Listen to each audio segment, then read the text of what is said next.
So, how do we get people excited and motivated through a speech? Well, ultimately, think about comparison, okay?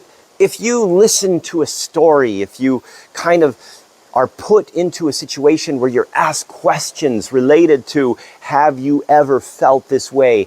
Okay, if you start comparing your life against somebody else's struggle, or if you start thinking about the difficulties that somebody else has had, and you start thinking, oh my gosh, I don't know what I would do if something like that happened to me, then you're going to start to make these kind of connections in your brain. And ultimately, you'll have emotions that are connected to this. And if you start seeing your own self, knowing that you could have been better, that you have made decisions that have stopped you from achieving, well, what you know you can achieve, where you are seeing yourself in situations where ultimately it is the environment that is preventing you from being, well, best of who you can be. And you know you can be better.